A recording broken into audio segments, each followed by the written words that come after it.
So, All right, go ahead, Mr. Sewell. I'll call the regular meeting of the Board of Education to order. Treasurer, please call the roll. Mr. Sewell. Here. Mr. Gibson. Here. Mrs. Duncan. Here. Mrs. Mansell. Here. Mr. Morgan. Here. You care. Join me for the standing ovation. I pledge allegiance to the flag of the United States of America and to the republic for which it stands, one nation, under God, indivisible, with liberty and justice for all. Thank you. First item on the agenda is Superintendent's report. Turn it over to Mr. Calderwood. Okay, just checking our settings and making sure that everything is working. Looks like we are good. So, just want to make sure that we acknowledge this, obviously, the success of all of our seniors, and, you know, with the times as tumultuous as they were since we closed following Thursday, March 12th, you know, just a great job by our students to endure, especially our senior class, who had to endure more than any other senior class in the past. And, you know, while our underclassmen will get other years beyond this year, our seniors do not. And so I just thought our community, our staff, you know, everybody across the board did their best to make the spring a graceful and honorable exit for the seniors, and we want to commend our seniors and wish them the best of luck in all of their future endeavors. Also, I want to point out the work of one senior in particular that was honored by or for some artwork, and that is Jason Calderwood, who is a graduate, but during the year had produced a stop-motion video that won awards, and it was on autism, and it is on our website on YouTube, and we have since broadcasted that out. But Jason won the Scholastic Art and Writing Awards National Gold Medal and also the American Visions Medal for this stop-motion video on autism. Only one artist in Ashtabula, Trumbull, Mahoning, and Columbia County wins the American Visions Medal, and Jason did that. And also the Scholastic National Gold Medal is considered one of the most outstanding works in the nation. So when you win that, that is a pretty high honor. Now, unfortunately, this week, right? No, it would have been last week. I think the 3rd through the 5th would have been a time for Jason and his parents to attend an awards ceremony of recognition in Washington, D.C., but that obviously was canceled. So if you have not seen that video, go check it out. It really is a poignant video on autism or the autism spectrum, but definitely worth the viewing, and I want to commend him for that award. So moving forward in terms of our superintendent's report to the board and the community on some items, and in the area of facilities and transportation, I want to bring you up to date on Bascom and what has been going on over the last 2 weeks down there. I remind you, every 2 weeks in the morning we have a construction meeting, so we'll have our 3rd construction meeting tomorrow morning, where we meet with the architect and the general contractor. One of those things that we had in the first meeting was a discussion about the asbestos tile that was in 2 offices. That asbestos tile, we contracted with Environmental Protective Services out of Girard. By the time you do the labor and you do the air quality test, the total bill was about $3,500, and that was paid for out of permanent improvement fund. So that is done. The mastic on the ground has been removed in those spaces. The tile is gone, and it's ready when the appropriate time occurs for new flooring. Most of the plumbing demo is complete. They are still starting to put in some areas of the new plumbing, but demoing inside the wall, going to make a hookup for the sinks and the toilets that are going to be installed and relocated. So that work will be finished, will continue this week. As far as the rest of the demo, all the general demolition has been completed. In the last 2 days, they've been building steel partitions. So one of the things that I have informed you of, and just to reiterate for the general knowledge of the community, the main wall that used to be the south-facing wall of the principal's office, the structural integrity was not going to be what it needed to be if we kept that wall, because you already had existing door frames, you already had existing window frames, and they were going to be filling in those frames, cutting into the wall in other areas and creating new openings.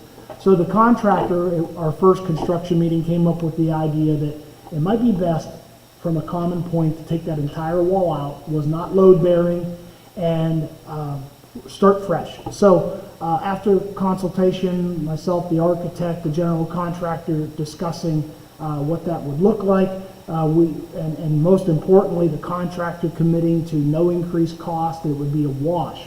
His argument was, by the time we put the man hours in for the masonry work and putting in the lintels, it'll be just as easy to pay cheaper demo and start from scratch with steel studs.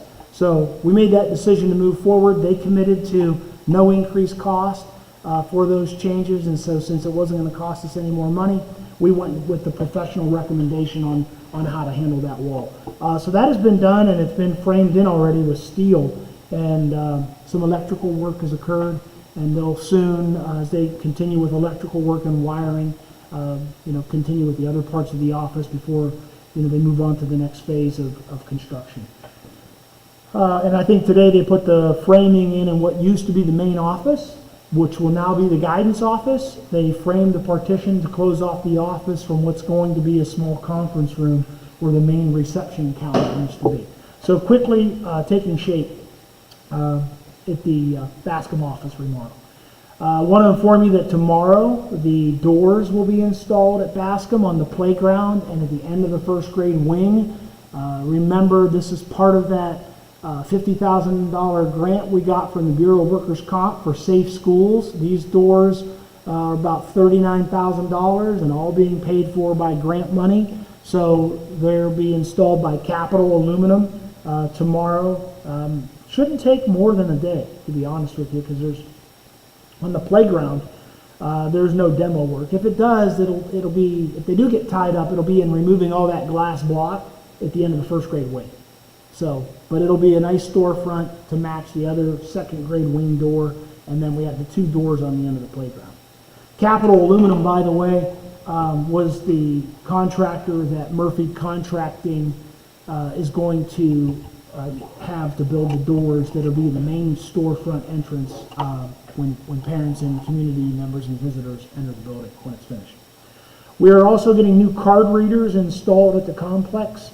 That will begin this week. Ashton Sound is doing that as we upgrade our card reader system. Those card readers are not going to be compatible across the district's facilities. So all new card readers and all new cards will be issued to staff members. As those readers are installed, they'll be operative. So the old cards are going to be obsolete and non-functional, so staff members can, once they try to get in with that old card in a new area, it won't work, so we don't have to worry about collecting them. They can just discard them. Looking into snow and ice guard for our metal roof, and have looked at a solution with Mr. Cemento and myself.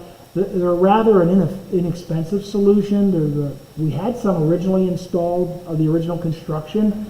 We've done a little bit of research on the tight bond adhesive you're to use and how you could resurface them. This is probably an example of not having proper maintenance eyes on the building consistently, because when those plastic, I don't know what you would call them, snow blocks or stops would fall off the roof, we typically gather them, maybe threw them out or put them on we might even have some over in the garage, I'm not sure. But there was never an effort to check the structural integrity of the adhesive every year. So we're looking at these to purchase and install along our barreled roof so that we're compliant with the roof warranty. But we also want to make sure that it's not cost prohibitive. So these can range anywhere from $1 to $2.25 a piece. And so we're trying to see what that gap is, if it's a 6-inch or a 12-inch gap between the ribs, and how many we might need on that spacing requirements to properly hold so many foot-pounds of pressure, if you will. And then make that part of our maintenance plan every year. When we do roof inspections or we put maintenance personnel on the roof, we want to make sure that if something's falling off, we now have instructions on how to remove the adhesive, clean the surface, and reapply it with the proper adhesive, which is something that we hadn't done in the past. So we're going to explore that option, and that project with our own labor could run anywhere from $1,100 to $1,500 for the actual snow blocks through fiberglass, and that could be paid for with classroom facilities money, or what we would call our maintenance levy that was passed with the building. That's a $500,000 levy. Okay. Also, we looked at the high school gym seating, and that's moving along. We made that order, and again, that's being paid for out of the $500,000 facility maintenance levy. Our own team will perform the install on that. We had our Mod Tech building. We looked at our building and grounds liaisons, looked at that roof work, among other projects. I'm going to have an on-site meeting to discuss the scope of work with Holco Roofing. Mr. Cemento and myself will meet with them on Thursday to double check their quote and ensure the scope of work. It is our understanding it's the whole roof. That project would have to be paid for out of permanent improvement funds. And then lastly, in the area of transportation, our bus inspections are going to occur Wednesday morning. About half our fleet is scheduled for inspection. Depending on the progress, we can get more than that. It might come back for a second date. A lot of times what happens on the bus inspections, there'll be some ticky-tack items that they'll mark us up for, and then they'll come back out when they're in the area once we let them know that they've been checked, and they'll check on them, and then they'll issue the sticker. So we don't expect to have everything pass at 100%, because normal procedure is there's taillights here, or a number of things that maybe a bracket that needs replaced, or a turn signal light that needs replaced, and we'll fix those if we can in the moment. If not, they'll be back out at the earliest convenience. But as most years, we will expect to have 100% of our fleet ready to go come August. In the area of finances, today we started our CARES funding draft budget. I went in and got familiar with the application, started reading some more of the rules. We have to deal with non-public equitable distribution of services, so that means we have to consult with our private school counterparts that have economically disadvantaged students from our district going there. That's not a significant portion of it, but it's something that we're required by law to do. There are certain things that we can spend money on, and we're going to, this week, Mrs. Jones and I are going to sit down and make some time to look at exactly how we can put our budget request in, and we submit that to the state of Ohio, and then they have to approve it. Remember, we have up to $310,000 that has been allocated to us. Doesn't mean we'll get it all, but that is what is available for us to use in our budget request. What will guide our budget request? Primarily three things. Public health, things like sanitizing supplies, possibly masks. We're still waiting on the state to give us the guidance on what is recommended and what's required. Thermometers, those types of supplies that we might need for public health, and sanitizing will be part of it. That'll be one component. Another component will be educational technology. We have to be prepared possibly for some additional distance learning, but more than just a device, we need to look at hotspots, and we also need to look at the monitoring fees that go with providing a data plan. So there's that aspect of it that we'll build into the component, or the components of the budget. And then the other one is maintaining employment for the delivery of services, because we know the cuts we experienced in the general fund from the state foundation payments. We're not sure what that looks like next year, so we are able to build into the component the opportunity to retain our current level of staffing so that we can continue to deliver our services and to guard against future cuts. So that is there, because part of the CARES funding was to keep people employed, and that's part of an allowable expenditure under the CARES funding. So we'll dig into that a little more deeply this week as we take our draft towards near completion status and try to submit that to Ohio for approval in the next 10 days or by the end of this month. Another financial update, we have a number of inactive funds that we don't necessarily need immediately, whether it's student activity funds and athletic funds. We have a lot of excess revenue, whether it's principal money that's in their 018 account that they might have fundraised and didn't get to spend this year, whether it's extra PI money. So since we don't need all of our money immediately, we tend to invest it in certificates of deposit. And so we had a CD of $245,000 come due in May that had been sitting in a money market. Now we transferred $150,000 of that out of our investment account back to the district to pay for the Bascom remodel. And that money came from the additional interest we earned on the construction of the project. Back in '03, '04, '05, when interest rates were great and we had a lot of projects were associated with this construction come in under budget, we earned a lot of interest. So we're using that interest money as it continues to earn us interest to cash some of that in, which is part of our permanent improvement allocations, to spend for the basket project. Now the remaining $95,000 we decided to roll into a short-term CD. We did have some discussion with our investment advisor, Hilltop Securities, about what are some available options out there. Because in the commercial banking industry, you sometimes have things that are very different than the private banking industry. And so I had some key questions about high yield interest bearing accounts that might be available in the private sector. And once we got some clarity on that, we knew that really wasn't an option that existed in the commercial sector for us. Because in the private sector, sometimes the yield on those is far better than what you're seeing in the commercial. So the best yield that we're seeing is anywhere from, depending on the length of the term, 0.35% up to maybe 0.8. So, which is another reason, and I'm going to give you this analogy. If you leave money sit and you don't spend it today on things that are marginally priced, are you earning more money and letting those things inflate, buying them today rather than buying them a year from now, okay? Versus let that money earn 0.35%, yet the rate of inflation could be anywhere from 1 to 2%. This is kind of some of the thinking that gauged whether or not we redo our gym bleacher seats. Do we buy them now this year? Because the money that we'd use to buy them isn't earning us a lot of money. And is it earning us more than what it would cost us to buy them next year? If it's not, then we need to spend the money today and make the investment while they're cheaper today. Because once inflation kicks in, your buying power on that dollar that you're earning, 0.35%, just isn't significant enough to justify pushing that project on. So, and when we had that discussion, buying something today is actually cheaper than buying it next year, is kind of the simple premise that we use when you measure the rate of inflation and what that project could cost, and you compare it to what we would be earning on that money. So, the CD, like I said, we reinvested $95,000, but that's not going to earn us anything significant. I think the most we'll put it in for is like 6 months. A little leery to put anything for more than 6 months.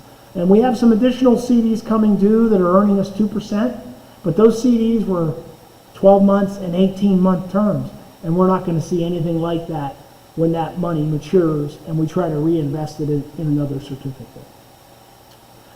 Okay, as far as students are concerned, we have, there's many bills before the legislature currently in the state of Ohio that are trying to address the educational impacts of COVID.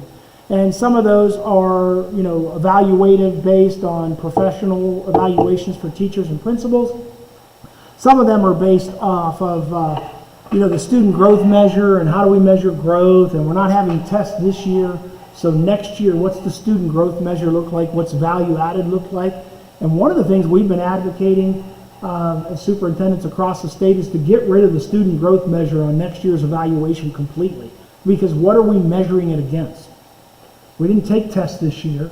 We don't even know if we'll have tests next year. And the data produced from them, if we do have them, might not necessarily be valid.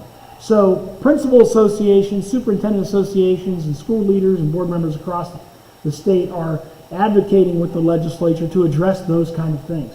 Another example is, okay, we took care of this year's graduating class, but what about next year's graduating class? Because next year's graduating class has to earn quality points on end of course exams. And if we didn't give tests this year, what are we going to do about the end of course exam points that they could have earned? Or graduating classes 2 years from now.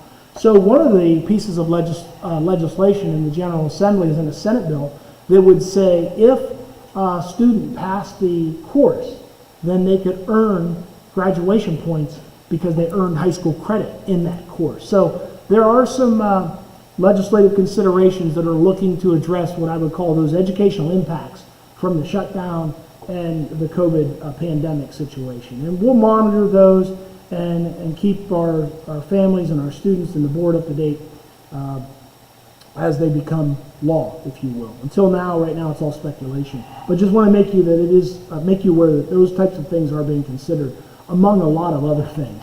As far as the Chromebooks are concerned, we collected those, over the course of 2 weeks.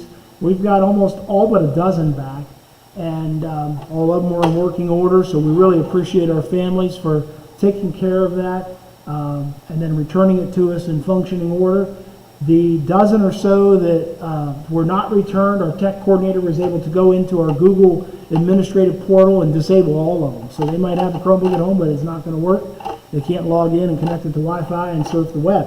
That was something I learned last week, and so we appreciate the technology there and the ability to disable it.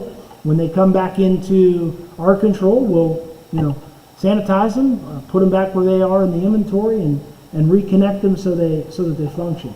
But again, we're going to be looking at purchasing additional Chromebooks and hotspots in our forthcoming budget proposal to the state to be prepared for that distance learning next year. Sports training, you heard me, or at least I informed you, an update has resumed, and our teams have been doing that last week. Today is another day in week 2. There's 3 phases, and next week we'll be entering phase 2. It doesn't necessarily change the amount of kids that can work in a small group. One of the requirements is that if you have a group of 7 kids working and training, you got to keep that group together. How else can you monitor the individual health? It's a crude form of contact tracing, okay? Because in week 2, which is where we are right now, what coaches, people conducting the training need to monitor is anybody ill? How are we doing on our temperature checks? Is anybody exhibiting signs of that? And what about the rest of the kids in that group? So, the Ohio High School Athletic Association has released that 3-phase system where we can train in small groups, keeping distancing, but monitor, and then gradually as we move through these phases without incident, then we're going to be able to expand that with due time and with the guidance from the Ohio High School Athletic Association. But we're in week 2 of small group individual training monitored by coaches, checking temps, making sure that there's not illness. If there is illness, recording it and reporting it appropriately. Our athletic director had a meeting with all the head coaches prior to day 1 of this training, and we continue to monitor that. And so far, so good. I have not heard any reports to the contrary. And then lastly, when it comes to students, we started our summer meals on June 1. It's all pickup. We had to notify some families that signed up but weren't showing up to pick up that they hadn't been there all week, so we took them off the list. But we're providing about 60 lunches a day, which actually is probably on par with what we did last year when we had the lunches here in the cafeteria and people came in to get their food and eat it here. So we're going to continue to do that on a week by week basis. It's our intent to do it all summer, at least through the middle of August, being all summer, as we're ready then for the return of school. But at this point, should some unforeseen circumstance, create an obstacle or a roadblock, we'll surely be prepared to cease operations if we have to. And as far as a couple other items, the cafeteria nutrition compliance report is in your board folder. We had provided one to you in January, and you might recall that I told you that normally we'll provide it to you at the year-end time every year. So the final one for this school year is there, and then moving forward each year you'll get a cafeteria compliance report each June. And of course the goal is to show you how our cafeteria operations are compliant with federal and state nutrition policies as well as our own school policies, and that policy is typically in the 8,000s, which is operations. Okay. And then last but not least, we have our July 13th meeting. We'll have it here in the band room, and we'll do it at 6 o'clock. Now, I did hear last week that Dr. Amy Acton was going to come out and issue a new order, was going to make let me say it this way. She was going to issue a number of updates to her health orders by July 1st. So I would imagine, at least what I'm hoping for, is that some of those orders will address crowd size, because I've checked every order that's come out since then to see if they've lifted that limit on 10 per. Now we all know they've allowed for 300 people to be at a wedding reception, but they have not lifted the 10 at other small gatherings unless you're in the same family. Okay, so because we're not all in the same family it's still not legal for us to have a public board meeting with people in attendance. And it's also still not legal to invite our retirees here to properly honor them as we normally would in prior years. So it is our hope that at the July meeting, and we'll know more by July 1st, that we'll be able to reach out to all of them and ask them to attend the July 13th meeting, so long as the health order permits more than 10 people to be gathering at a location. Now, my hope is that if we gradually went down to 10, we might gradually lift off of 10, and the next step would be 25. You might remember that when they lowered it, it was 100, and then they went to 25, and then they went to 10 with the strictest level. So we'll keep an eye on that, and if we're able to, we'll invite them here, get them in so that we can properly thank our retirees and wish them well in the future. And that's all I have. If anybody has questions, we'll gladly field those questions. Questions? I have, on the card readers, are they going to be compatible with Aspen? Yes. Yeah, that's one of the reasons why, across the district, as we put in that door technology, the technology in the current readers is out of date. One of the things that we looked at is actually doing it with your phone. A lot of times, your phone could go up to your home residence if you have that smart lock, and so you might be able to have an app and do that. I had Mr. Calderwood look into that when they proposed that idea, but in his research, he said there were too many vulnerabilities, too many bugs, and just didn't feel like the technology was sound at this point. So, we didn't want to venture down that road. But yes, that will all be uniform across the district. Will there be any, like the other outside buildings, do they just have their regular locks on them still, or will they have card readers? Like say the field house. Yeah, they'll just regular locks. We've never had card readers on those facilities. Yeah, so it'll just be the school buildings.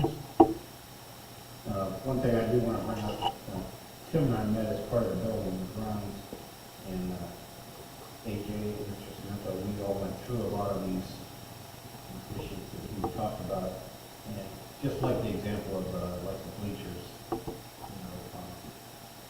we're kind of debating on that one because I'm not sure if the gyms are even going to open up, whether it's worth it to fix, but we didn't have a whole lot, and because we didn't think it was going to be that much, and Bruce said he thought, his staff, they could actually do the work, so we figured, take the old ones out there, crack, and maybe a hazard, Kim even tripped over one of that, so that was when we figured, well, we better go look and see, so I think we decided to go ahead and do that because of just, like you said, the investment wasn't worth holding on to the money, wasn't, or it's more than what they're going to cost now, plus the labor, we can do it now, all that time.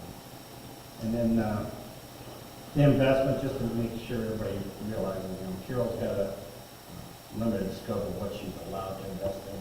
Actually, we discussed the private sector, some of those we're not, as a school district, Carol's not allowed to invest in, so she has limited scope, and that's why we use those up to advise us where to go, and we try to use that. And, the building and ground, we met for like an hour and a half, so we went through all those projects that were on that the list that we went over, plus some other ones that are in the future. And the snow guard one was kind of simple. It's a new method that these guys came up with. And we figured, like we said, we had experiments and we could keep up with it. We just never did before. We weren't aware of it. We just let the original ones take care of it. We just got too much, and that's why we had some issues. The old mod tech building, the roof was just doing so bad. It was not really safe to store it or something. So we needed them to do something like that. We didn't really want to, but I think that was kind of a have to. We had to get that fixed before we make other problems. So we did go over all of that, and appreciate the time and the effort of AJ and moving through to prepare all that. Give us the wish list plus the need list.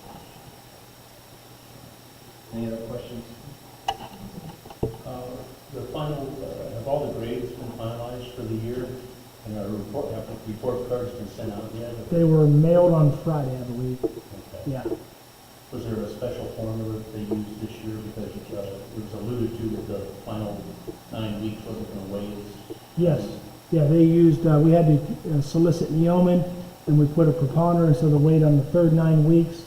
So we came up with a percentage for those, and then they had to average it with the first semester, then the second semester in order to get a year-long grade. And we get sent that. Yeah, of how yeah, that works. absolutely, yep, 'Cause I have some people asking about that. sure. What about our contingency plans for opening next year? Do we have anything in sight right now? Or what- Well, at this point, the state of Ohio has yet to release their guidance, and I can tell you that we're gonna have a meeting tomorrow with the Trumbull County Department of Health. We have a Zoom meeting with him, Frank Migliozzi, and then we also have, following that, a superintendent's meeting where we're gonna talk about some things that we can do consistently across the board. I can tell you right now, there is no definitive plan. What we have are a number of people talking about a number of ideas. What the governor has said is it's going to look different in every building, or every district, if you will. The governor is acknowledging the fact that what might work in Southwest Ohio might not work in Northwest Ohio, or what might work in Bexley might not work in LaBrae. So the rumor on the street is that what's going to be required are public health issues. The state will come down and say, for example, you have to have an area to quarantine a student to get sick. That's a requirement.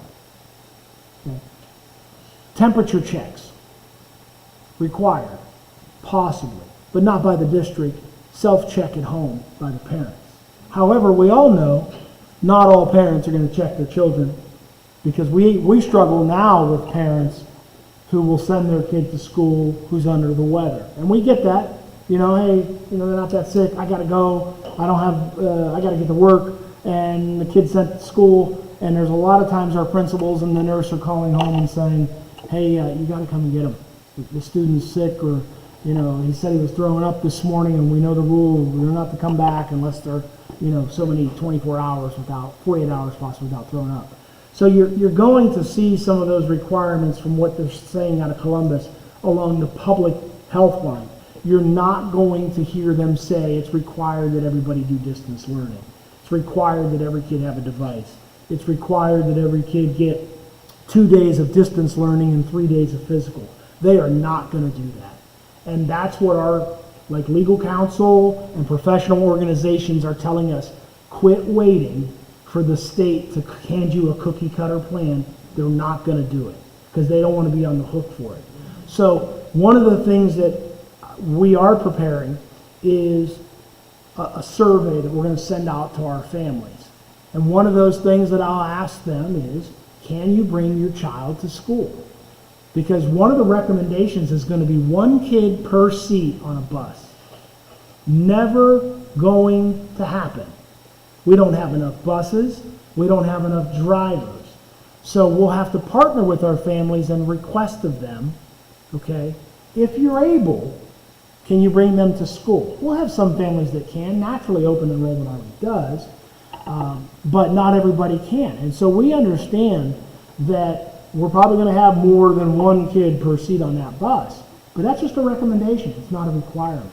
And so what we're trying to determine is, once Ohio releases those guidelines in the next, hopefully, week, we're told mid-June, if we're lucky, then we want to see those guidelines, and based on what our health department's telling us and what the superintendents across the county are brainstorming on, what can we all do that looks consistent, because we're all pretty similar in the same region, so there ought to be a lot that we can do. Now, it won't be perfect, because what Warren can do, LaBrae might not be able to, and vice versa.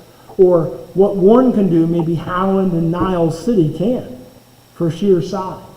So there's no model, but there's a lot about how do we social distance, how do we handle lunch, how do we handle busing, and there's a lot of ideas, but there's no definitive plans. That is going to take more shape, hopefully over the next 2 weeks.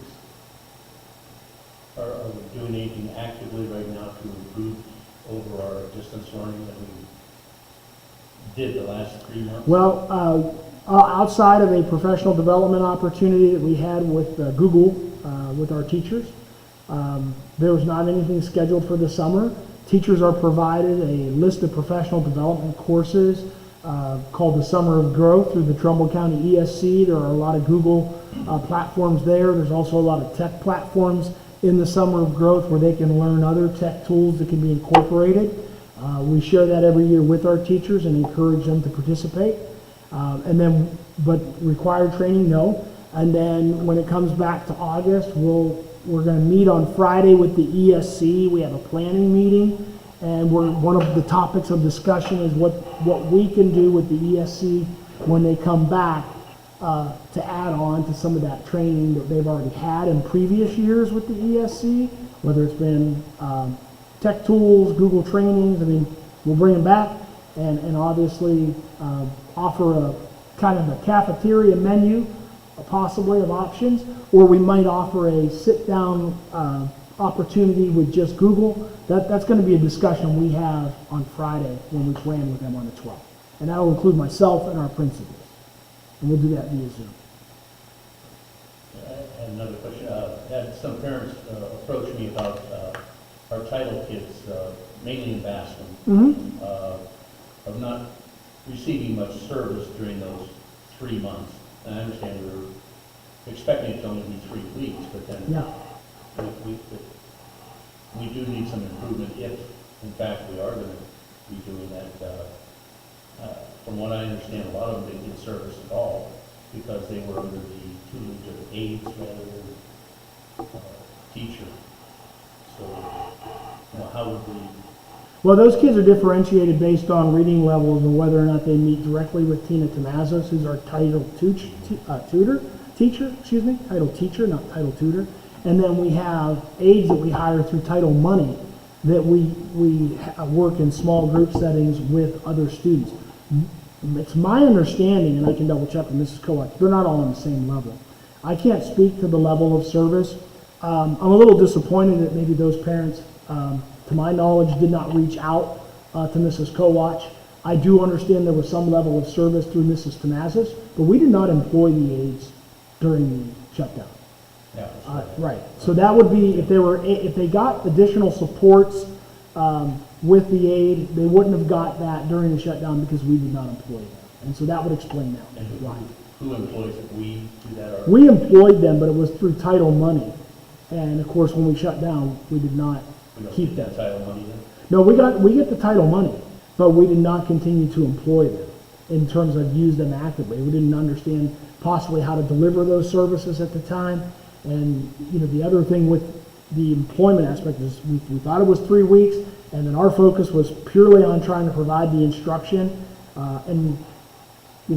Not all of our aides are paid for out of title money. Only one is. One actually comes out of the general fund now. So, for lack of a better explanation, we were scrambling a little bit. Not all of the money was coming out of the title fund, so it's not completely paid for. And we chose not to continue to use them during the shutdown. But they don't get direct instruction from the tutors. That's a support service. In an ideal situation, you want to be able to provide that support service, but we weren't denying students direct instruction. So I don't want the impression to be painted that we didn't serve kids, because that would not be accurate. So we did support kids through direct instruction, and I know Mrs. Tomazos continued to connect, reach out, and support her Title I kids. And those, if I'm not mistaken, Mrs. Kowach, with the teachers in first grade, kindergarten, and to some degree possibly even some second graders on the low end, will create rotations for those kids to flow in and out of the title classroom with Mrs. Tomazos. So Mrs. Tomazos is the one that's providing the direct support to our most needy students. Okay? Direct instruction for the other kids going to a title tutor, they don't get the direct instruction there, they get the support, which yes, we didn't provide, but they would have got direct instruction through their teacher classroom. From what I understand, they normally receive that every day, but maybe they were receiving it once a week instead of every day. Yeah, that I'm not aware of. But as you talk to parents, I would surely encourage them always to reach out to the teacher and the principal. Some of the parents that have contacted me, they're a little, because of past experiences and a little vindictiveness that occurs, they were afraid to go to administrators. Yeah, well, I've been here 9 years. I can say that I think we do things a little differently. I have not heard too many complaints about our principals and teachers being vindictive, so, but at some point, if you want to really serve a kid, we need to hear from them. And hearing about it in June, that was a dire need, because I didn't hear that it was a dire need, and that's why I didn't think that support service was as primary as everything else we were trying to accomplish. Now, as we move forward, knowing that if we have any period of shutdown, if that's a dire need, we're going to have to assess that a lot sooner and ensure that we're equipped to do it. Here's the other thing that, I will say is a factor, that when you look at some of our aides across the county, some of them are making more money on unemployment than they would ever make here. So you make $13 an hour. I'm not saying this of our aides, but I mean, there is a problematic event of bringing people back to work on those wages. But we'll be better prepared moving forward if we have to have a shutdown the next time around. But I would say we need to hear in the moment that that's important, and hopefully we'll all do a better job of communicating, and we'll be better prepared to deliver all of those services. But at that point, yeah, we weren't prepared to deliver all those services, and we didn't make that effort because the focus wasn't on that support service.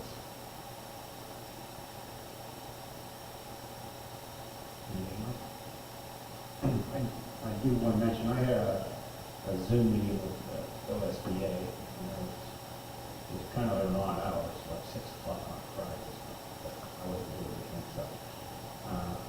It was a roundtable discussion with a lot of districts, and all of them were, like Mr. Morgan said, Mr. Collin, everybody was wondering what the heck we were going to do. How do we plan ahead? Because, one biggest concern was, when they brought up, their 20% of their district had no internet access. So remote learning, they really got nothing, some of the students had to do. So how do you go forward with that? The other ones, we mentioned the transportation. One gentleman said, I could get like 17 kids on a bus, and I have to run, a bus 4 or 5 times. By the time I drop out of the last one, I have to start taking the others home. So it's not really feasible. The other one was a mask. The elementary would not be wearing masks. But again, these were just discussions on concerns of people.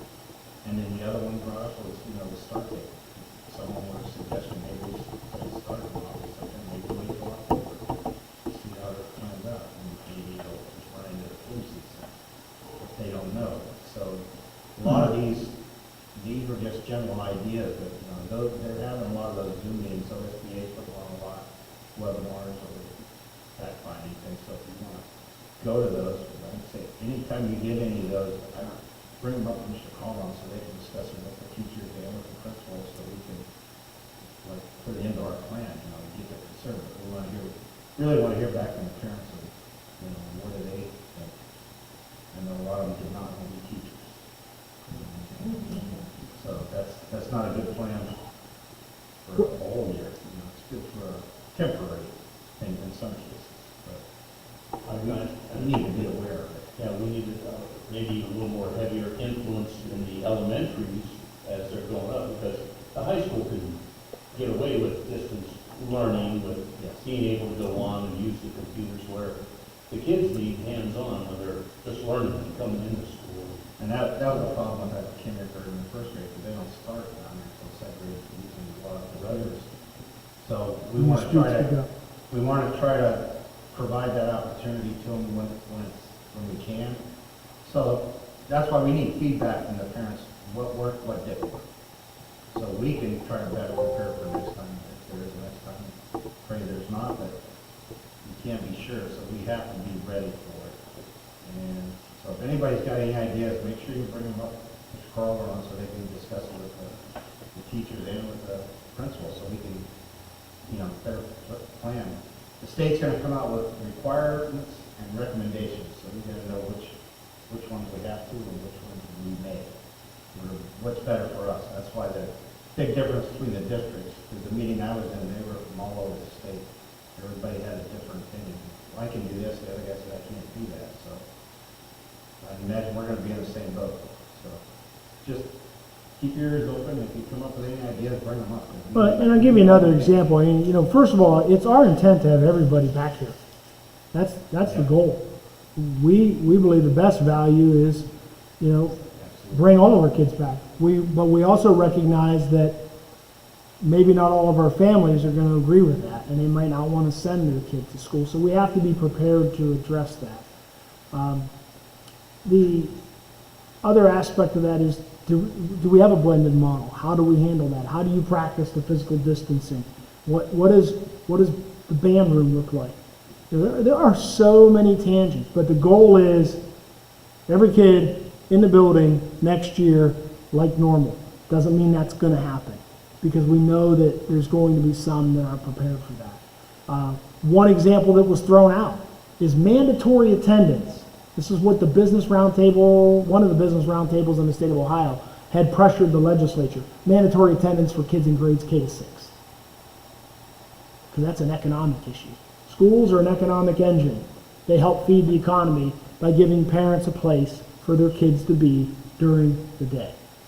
And so if you take the youngest Ohioans, the youngest kids, and you ensure that they're in school from 9 o'clock until 3:30, you alleviate an economic issue for workers, for employees. And so that's why they've lobbied with the General Assembly about making that a requirement. Is that going to be a requirement? Probably not at all. But you can see where there's a lot of interest in what the school plan looks like. And it's not just from educators, it's from parents, it's from employers, as well as the public health sector in our state as well. So, we're going to be better prepared for sure in August than we were in March. Remember, it's going to be a working model, because you've seen what the governor's plan was changed, modified over time, so the school's probably going to be in the same boat. We have to be ready for any scenarios. So, keep that in mind as part of our job. We need to prepare. Do you know how and when the survey that you mentioned is going to be delivered and developed? It'll be on Google, it'll be a web link, and anybody will email it out to parents. So, I hope by the end of this month. Yeah, I've got some preliminary questions. I know we've, as a superintendent's association, asked this is for the county. I know there were some that were interested in, the ESC helping to create that, and they sent us a template of some ideas. I've seen what some other districts have sent out from a survey standpoint. And part of our survey will assess looking backwards as well, about online learning. Did you see it as favorable, unfavorable? Too little work, too much work, just the right amount, things like that to try to get a gauge. But we don't want to spend too much time in the past, but a little bit to see kind of what that feedback is. And then looking forward, see who is absolutely not comfortable sending their kid to school, who can provide their own transportation. I mean, we'll have a number of those out there. We'll ask about internet connectivity, because we want to be able to see if someone absolutely doesn't have it, and we might want to make sure we target those individuals as best we can for service. But yeah, I would say by the end of this month. Okay, let's move on to the regular board meeting. Back to Mr. Caldwell for our motion. Okay, first item on the agenda is for the board to approve the minutes of the May 11th, 2020 regular board meeting. So moved. Second. Motion by Mr. Gibson, second by Mrs. Duncan. Any discussion? Treasurer, please call the roll. Mr. Gibson? Yes. Mrs. Duncan? Yes. Mrs. Van Yes. Mr. Martin? Yes. Mr. Sewell? Yes, motion carries 5-0. Next item on the agenda is a recommendation that the Board of Education approve the May financial report as presented by the treasurer. So moved. Second. Motion by Mr. Ward, second by Mrs. Van Sel. Any discussion? Treasurer, please call the roll. Mr. Morton? Yes. Mrs. Van Sel? Yes. Mrs. Duncan? Yes. Mr. Gibson? Yes. Mr. Sewell? Yes, motion carries 5-0. Next item on the agenda is a recommendation that the Board of Education approve the payment of May bills as presented by the treasurer. So moved. Second. Motion by Mr. Ward, second by Mrs. Duncan. Any discussion? Treasurer, please call the roll. Mr. Morton? Yes. Mrs. Duncan? Yes. Mrs. Van Sel? Yes. Mr. Gibson? Yes. Mr. Sewell? Yes, motion carries 5-0. Next item on the agenda is a recommendation that the Board of Education approve the receipt of $194.03 received from the Sam's Club Cashback Rewards Program, and authorize the treasurer to deposit the money in the Viking Pantry Fund. So moved. Second. Motion by Mrs. Van Sel, second by Mrs. Duncan. Any discussion? Treasurer, please call the roll. Mrs. Van Sel? Yes. Yes, motion carries 5-0. Next item on the agenda is a recommendation the Board of Education authorize the treasurer to transfer $1,300.05 from the general fund to the cafeteria fund to retire the 1920 student lunch debt and transfer the debt to student fee accounts in accordance with Board Policy 8500. So moved. Second. Motion by Mr. Morton, second by Mrs. Ansell. Any discussion? I will let you know that this is a far cry from the amount we transferred last year, which was near $16,000. Now, two things. Remember, we put in a lunch charge policy of $20, and we enforced it. That helped drive it down, because prior to the closure, we had about $3,500 in student debt in the cafeteria account. However, because of the excessive amount of donations for cafeteria lunch debt, we were able to whittle away at that a lot. That's the one thing. And then obviously, the lunches that we provided from the closure were all through the summer meals program, and they were free to students, so there was never an issue of charging a lunch. But far better situation at the time we closed in March than what we had experienced last year. We were on pace, if we didn't close, to still come in much lower with a lot less student lunch debt. Mr. Morton? Yes. Mrs. Ansell? Yes. Mrs. Duffy? Yes. Mr. Gibson? Yes. Mr. Sewell? Yes, motion carries 5-0. And the next item on the agenda is a recommendation to Board of Education revise resolution number 100-20 from the May 11th, 2020 board meeting to award the bid to Murphy Construction for Bascom Elementary Office remodeling project as indicated below, and that is to delineate the bids from the base bid of $143,800 to an alternative G1, which was $2,900. So moved. Second. Motion by Mrs. Duncan, second by Mrs. Ansell. Any discussion? Typically, the error that I had made was in the previous agenda, we acknowledged all bids and we spelled them out in one resolution. We had the base bid and the alternative. However, when we passed the bid awarding to Murphy, we did not acknowledge them both. We just said award the bid to Murphy Contracting. That did not suffice enough. We needed to make sure that we relisted those bids in the resolution where we awarded it, and thus we're revising it to reflect that. Treasurer, please call the roll. Mrs. Duffy? Yes. Mrs. Ansell? Yes. Mr. Gibson? Yes. Mr. Morton? No. Mr. Sewell? Yes, motion carries 4-4 on against. Next item on the agenda is a recommendation to the Board of Education approve the memorandum of understanding with the LTA on payment of supplemental contracts due to the COVID-19 pandemic. So moved. Second. Motion by Mr. Morton, second by Mrs. Duncan. Any discussion? Treasurer, please call the roll. Mr. Morton? Yes. Mrs. Duffy? Yes. Mrs. Ansell? Yes. Mr. Gibson? Yes. Mr. Sewell? Yes.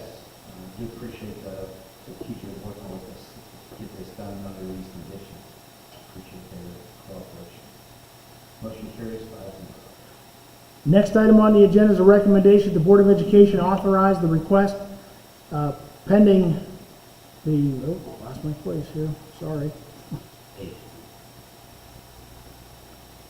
Looks like I lost my document completely.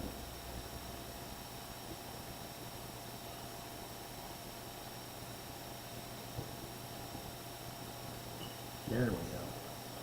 Say it was letter H? Yeah. Okay, thank you. Authorize the request pending Ohio Department of Education approval to participate in the summer food service program offered by the Child Nutrition Division of the Ohio Department of Education. So moved. Second. Motion by Mr. Gibson, second by Mr. Morton. Any discussion? Treasurer, please call the roll. Mr. Gibson? Yes. Mr. Morton? Yes. Mrs. Ansell? Yes. Mrs. Duffy? Yes. Mr. Sewell? Yes, motion carries 5-0. Next item on the agenda is a recommendation to the Board of Education per the standards set forth by the USDA and the State Child Nutrition Department approve the following cafeteria prices for the 2020-21 school year. And there was a 10-cent increase in the price paid for paid lunches at Bascom in the intermediate, the middle school, and the high school for breakfast, and then adults, as well as the lunch price increasing by 10 cents from $2 to $2.10, from $2.50 to $2.60 for students at the middle school and the high school, and $3.60 for a adult lunch. Reduced prices for breakfast and lunch do not change because those are set by the federal government. And we use a price equity tool required by the state to run the data to determine how much we should increase our prices. Our price increase is probably really more than 20 cents, but you're only allowed to raise it a dime as a maximum. So we're already have really low lunch prices, and we're raising it the maximum allowed, even though the price equity tool said we should be raising it far more than that. So moved. Second. Motion by Mrs. Ansell, second by Mrs. Duffy. Any discussion? Treasurer, please call the roll. Mrs. Ansell? Yes.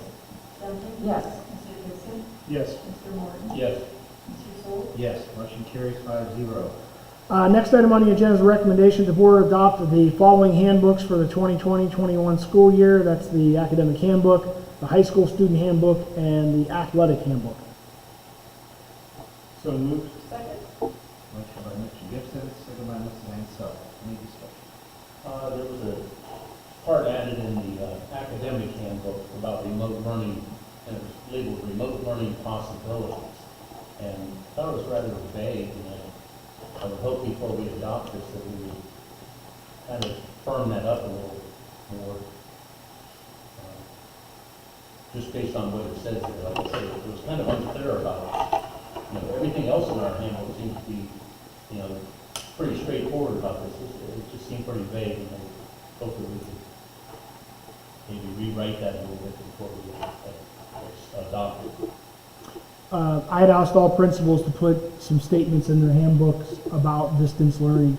A lot of times when you have absence of any language, handbooks carry the weight of the board's policy because they're approved by the board, but there surely doesn't mean the principals don't have the ability to do beyond that. A lot of times you might have a situation in a handbook that requires you to change policy mid-course.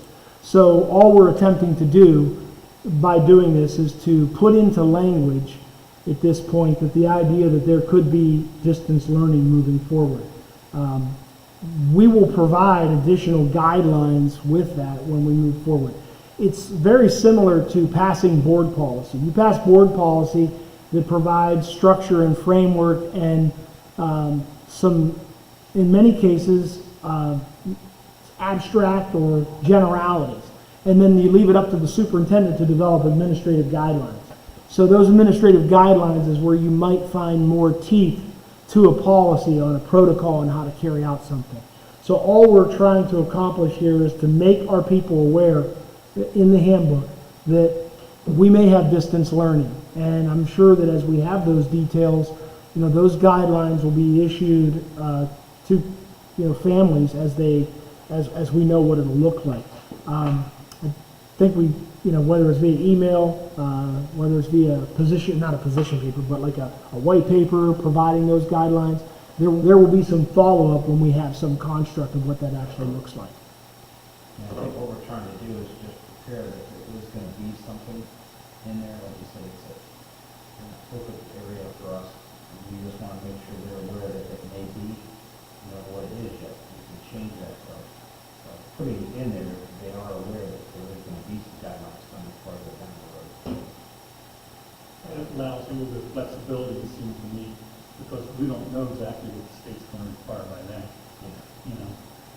That's my opinion. Yeah, that's the way I read it. A lot of times too, sometimes people like to call you out and say, well, it wasn't in the handbook. So what we're trying to do is make a mention of some distance learning expectations that are in the handbook. We had some students, we even did wellness checks with Officer Bard probably on, probably 2 to 3 dozen kids that were just AWOL.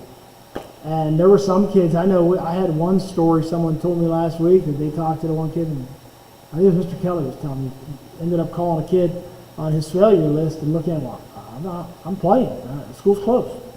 I think it was a 6th grade student or something like that. So it's one of those rare situations where you're like, how can you not be aware that there's work to be done? So we're just trying to codify to some degree that there is an expectation that if we have to use distance learning, it's in the handbook.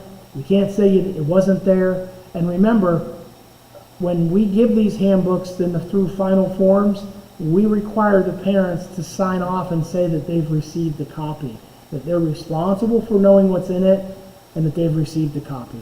And that's a legal counsel recommendation. Many times that's more for student code of conduct, because sometimes student code of conduct can end up in court.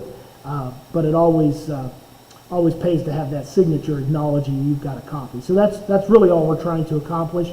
As we have more details forthcoming, I know those will be communicated to students and parents. Any other questions? Treasurer, please call the roll. Mr. Gibson? Yes. Mrs. Ansel? Yes. Mrs. Duncan? Yes. Mr. Morton? Abstain. Mr. Sewell? Yes, motion carries. 4 Yep. yeas, 1 abstention. My apologies. Next item on the agenda is a recommendation to Board of Education approve the fees for workbooks and courses requiring payment for the 2020-21 school year. So moved. Second. Motion by Mrs. Ansel, second by Mrs. Duncan. Any discussion? Treasurer, please call the roll. Mrs. Ansel? Yes. Mrs. Duncan? Yes. Mr. Gibson? Yes. Mr. Morton? Yes. Mr. Sewell? Yes, motion carries 5-0. Next item on the agenda is a recommendation that the Board of Education approve payment to Aaron Fee for services rendered for the production services of the virtual graduation ceremony in an amount of $1,000. So moved. Second. Motion by Mrs. Ansel, second by Mrs. Duncan. Any discussion? How was the amount arrived at? That was in a discussion, actually, in a sidebar when we were negotiating, and we were caucusing privately, and Mr. Starkey brought it up to me in a meeting with Mrs. Jones and Mr. Sewell, and we discussed the price. And Trying to figure terms what, of- we used the guidelines of what we pay for some of the other procedures of regular graduation. And this one was a little bit different, a lot less than what we usually pay, but we were going to want to add something to it. So from the video service to do the whole thing, because it was going to take a long day procedure, I guess you could say. Yeah, Mr. Starkey is the one that had approached us and advocating for some payment because it was quite an undertaking, and felt since we weren't spending $3,000 renting Packard Music Hall, whether or not there would be a willingness to offer payment. His goal was to make sure that, we incented somebody that was going to put a lot of time in to do a good job and kind of give some reward. And that's when, Mr. Sewell and I said, what do you think about this price? And $1,000, and Mr. Sewell was on board with it. And so I said, well, then, we'll put that before the board, obviously to authorize payment, but, I could speak for the board in telling Mr. Starkey that we could do that. Is this coming out of the class fund then, or class? No, the Board of Education pays the $3,000. We changed that several years ago because we made the seniors pay for graduation at Packard Music Hall, which I felt was not right, because it's the board's responsibility to graduate kids. So probably around 2013, we started changing that and said the board needs to pay for Packard Music Hall. And so we started paying for the hall, and the senior class started paying for their senior banquet, that scholarship banquet. And so that was one of those changes that we made several years ago. Should we get a detailed bill from her or what the services were? No, it was just for producing and editing and recording and producing that final video. It was just kind of like a fee for service. We did not get an invoice. I saw the, as everybody probably did, the video, and it was just outstanding, I thought, and very representational, and gave a lot of credit, and it was very well edited and put together, and the statements that were made there by administrators and students, and the speeches and things were just great. That's probably the first time I've ever heard every word of a salutatorian speech. In fact, Yeah. I mean, every single word of it. But it really was pretty effective, I thought. Although not the traditional thing which everybody would want, but it was a very effective compromise and professionally done, I thought. That's kind of what I agreed to that, when we discussed that, what we were going to do, so we could hire out. And then Jeff had mentioned we had someone who could do it, and so AJ and I talked, threw out the $1,000, we figured, and that's going to be an all-day thing, just being there, doing the taping, then putting it all together as a whole, one production. I thought that was reasonable. Compare that to taking the wedding or something like that. Well, there's a lot of That's editing. kind of what I did. There's a lot of editing work, taking all the hundreds of videos from the speeches to each individual ceremony and clipping them, putting them together so that it's seamless. Now, as far as an invoice is concerned, when I spoke with Mrs. Jones about this, I don't want to use the word supplemental because that implies a contract. This is kind of a one-off thing where she and I discussed that that's kind of how we could treat it, that we didn't even, really need to issue a contract. But, we could have some further conversation if she thinks that an auditor would want an invoice on this, we could surely, make sure that we get an invoice before we pay it.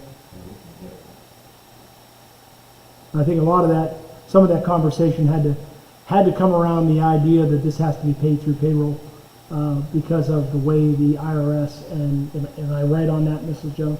Yeah, it can't be paid as a vendor. It can't be paid like you would pay a vendor, like, hey, someone off the street wants to come in and be a DJ for homecoming and charges $400 or whatever a homecoming DJ costs. You couldn't do it that way. So because it's one of our employees, it ends up being paid like, if you will, a supplemental one-time lump fee or sum at the end. But it wasn't, it wasn't a supplemental. But it wasn't, correct, a supplemental. It wasn't that supplemental. Any other questions? Treasurer, please call the roll. Mrs. Ansel? Yes. Mrs. Downing? Yes. Mr. Gibson? Yes. Mr. Morton? Yes. Mr. Sol? Yes, motion carries 5-0. Next item on the agenda is a recommendation that the board approve the following LPDC committee member payments for the members and the recording secretary for the 4 meeting dates throughout the 1920 school year according to the LPDC plan of operation guidelines, and the rate of pay was $81 per meeting, and you can see those listed individuals there. And myself, Ms. Nagalis, Ms. Royal, Ellen Smith, Mr. Starkey, and Kylie Powell. So moved.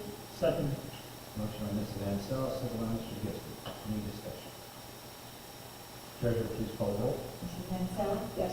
Mr. Gibson? Yes. Mrs. Duncan? Yes. Mr. Morton? Yes. Mr. Sol? Yes, motion carries 5-0. Next item on the agenda is a recommendation that the Board of Education approve the renewal of the district's athletic insurance policy with S3 Direct Insurance Services, and we're choosing Plan 3 option in the amount of $9,100 for the 2020-21 school year. So moved. Second. Motion by Mrs. Ansel, second by Mrs. Duncan. Any discussion?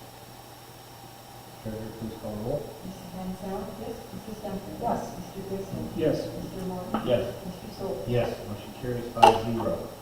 Next item on the agenda is a recommendation the board approve Student Protective Agency as the agency to serve LaBrae families on a voluntary basis for student accident coverage during the 2020-21 school year. So moved. Second. Motion by Mr. Gibson, second by Mrs. Duncan. Any discussion? Treasurer, please call the roll. Mr. Gibson? Yes. Mrs. Duncan? Yes. Mrs. Ansel? Yes. Mr. Morton? Yes. Mr. Sol? Yes, motion carries 5-0. Next item on the agenda is a recommendation that the Board of Education approve the following athletic supplemental positions for the 2021 school year. And this is per the recommendation of the athletic director. So we have for boys summer physical fitness, Brian Kaiser and Chad Kaiser. And for summer physical fitness for the girls, Lisa Aldridge and Mandy Rowe. So moved. Second. Motion by Mrs. Ansel, second by Mrs. Duncan. Any discussion? Treasurer, please call the roll. Mrs. Ansel? Yes. Mrs. Duncan? Yes. Mr. Gibson? Yes. Mr. Morton? Yes. Mr. Sol? Yes, motion carries 5-0. Next item on the agenda is a recommendation that the Board of Education approve Lori Criddle, a classified employee for summer help on an as-needed basis per the current negotiated agreement with OPC Local 278. So moved. Second. Motion by Mr. Gibson, second by Mrs. Ansel. Any discussion? Treasurer, please call the roll. Mr. Gibson? Yes. Mrs. Ansel? Yes. Mrs. Duncan? Yes. Mr. Morton? Yes. Mr. Sol? Yes, motion carries 5-0. Next item on the agenda is a recommendation that the Board of Education approve the employment of summer substitute custodians effective June 4th through August 21st, 2020, and those two individuals are Jordan Brewster and Joshua Springer. So moved. Second. Motion by Mrs. Ansel, second by Mr. Gibson. Any discussion? Treasurer, please call the roll. Mrs. Ansel? Yes. Mr. Gibson? Yes. Mrs. Sol? Yes. Mrs. Duncan? Yes. Mr. Morton? Yes. Mr. Sol? Yes. Motion carries 5-0. Next item on the agenda is a recommendation that the board approve the following resolution, and then you have that resolution that you see before you. We pass this every year in June as we head into purchasing season with the new fiscal year. In essence, this permits the use of open purchase orders by the treasurer's office. So we're asking you to approve this resolution to permit that use. So moved. Second? Motion by Mrs. Duncan, second by Mrs. Ansell. Any discussion? Is there a limit on this, or is it just based on what's available in the fund, or what? A lot of times they're primarily for reoccurring expenses, whether it's mileage reimbursement, or you might have a maintenance agreement with Gardner, and the PO might be for, let's say we have a $14,000 maintenance agreement, and you leave that PO open, and you're only paying off that PO 4 times a year. So that would be an example of how they're used. The price or the value might be dictated by, the particular contract. Now, excuse me, what we would look at in terms of governing the max is board policy, depending on the type. Whether it's, for example, we would never have a purchase order open for an improvement that exceeded $50,000, because that, you might, but it wouldn't be something that's common. So these are for those common monthly or quarterly expenses like our gas bill, our electric bill, Gardner train, where you might have to pay periodically. So rather than do a purchase order every time, you put in the annual amount, Mrs. Jones will encumber it, and then she just draws off that same PO every time. Anything you'd like to add to that, Mrs. Jones? None. Okay. Treasurer, please call the roll. Mrs. Dudley? Yes. Mrs. Ansell? Yes. Mr. Dixon? Yes. Mr. Morton? Yes. Mr. Sole? Yes, motion carries 5-0. Okay, the next item on the agenda is a recommendation for the board to approve the first reading of the following board policies, additions, replacements, and revisions. We're going to have a new policy on students at risk who are at risk for not qualifying for a diploma. And there are some things we are required by law to be doing. Some of those we've already been doing, and plus we had the ability to add our own items in there as well, like for example, it's required by law to have a student success plan, and so that's in there. And, we have intervention services, at-risk attendance meetings, because a kid might be, you have to do an intervention meeting. So we had Mr. Starkey review that policy, add some things to it on the list of interventions that we put into place. You got a replacement policy on employment contracts that's being recommended by Neola, and then we have a number of revised policies there relative to legal recommendations. I provided you with an overview that explained why those policies are being changed. The only policy that we did not put in there is policy 3220, which is the standards-based teacher evaluation. Law requires us to consult with the teachers. The teachers union has a copy of the policy additions, or the revisions, if you will, and we will be consulting over the next few weeks once they've had a time to digest it, whether or not we need to do further consultation with more of their members, put together a consultative team, or whether the changes that we've made to the policy can be handled just by the union leadership and myself. So this will be the first reading. We'll come back to you in July with the second reading. Motion by Mrs. Ansell, second by Mrs. Duncan. Any discussion? Treasurer, please call the roll. Mrs. Ansell? Yes. Mrs. Duncan? Yes. Mr. Dixon? Yes. Mr. Morton? Abstain. Mr. Sole? Yes, motion carries 4 ayes, 1 abstention. Next item on the agenda is a recommendation that the Board of Education acknowledge and accept the following donations. Number of donations there. Obviously, great community family with Frank and Phyllis Lutz upon his passing, or just prior to, I should say.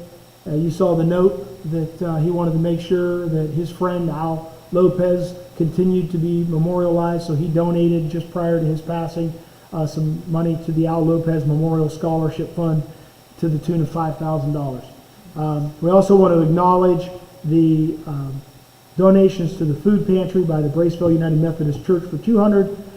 From Charles and Erla McDermott, $100, to the food pantry.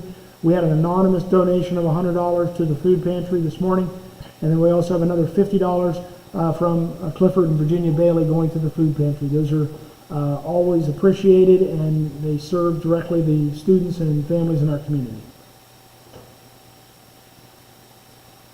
So moved. Second. Motion by Mrs.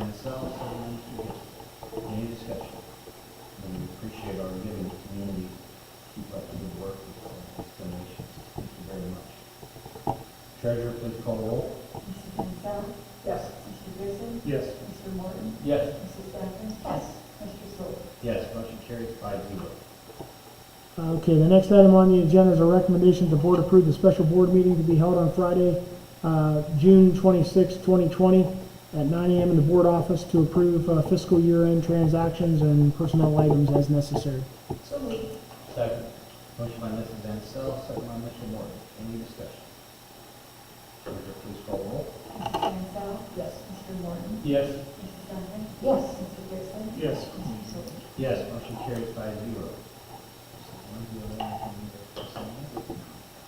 We'll go to concerns of the board, start. Mr. Morton? Nope, we had them out there already. All right. The staff parade, that was wonderful. There were more comments. There were kids in the yard. They just really enjoyed it, and I think the families did too. I'm really glad they had the opportunity to do that. Mrs. Ansell?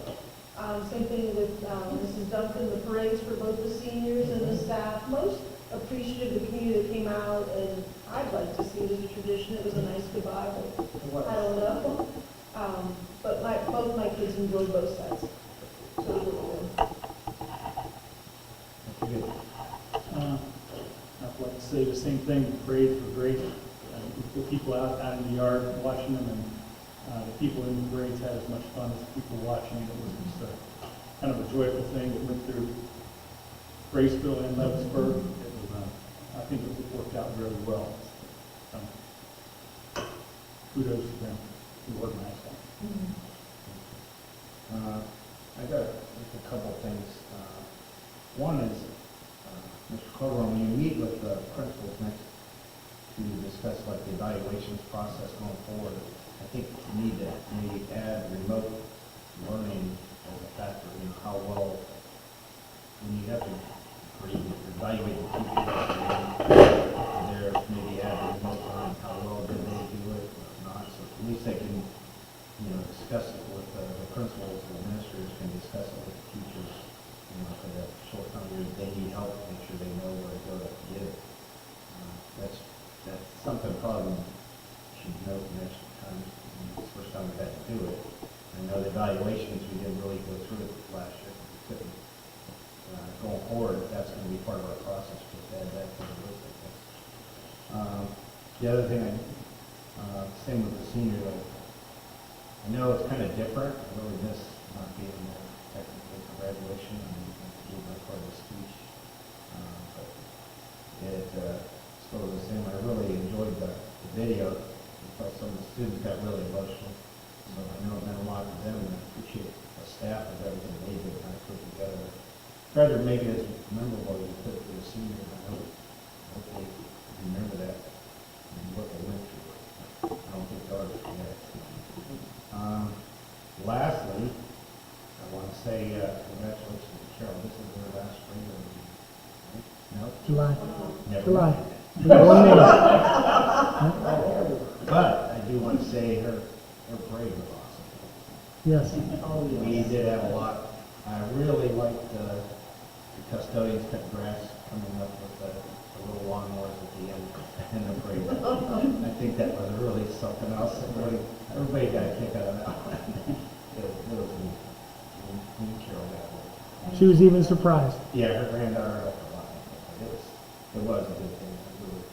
It's nice community support. Carol, what a lesson we have. We do need to go in executive session to discuss employment of personnel and collective bargaining. We will not be taking any action in it. We'll be coming out of executive session and we'll be vote on any items that need before we close the meeting. So we need a motion and acceptance to vote. So moved. Second. Motion by Mrs. Ansell, second by Mrs. Duncan. We will go in executive session at 7:20, take a short break. And like I said, there will be no votes. It's almost. And we won't take no votes in there, but we will come back in and close. Thank you all of you attending for waiting. Sorry. I'm sorry. I got thrown off a little bit. All right, treasurer, please call the roll. Mrs. Densel? Yes. Mrs. Duncan? Yes. Mr. Gibson? Yes. Mr. Martin? Yes. Mr. Sewell? Yes, motion carries 5-0. Now, Okay, and this ends the live streaming portion of the LaBrae Board of Education meeting, June 8th, 2020, at the LaBrae Complex Band Room.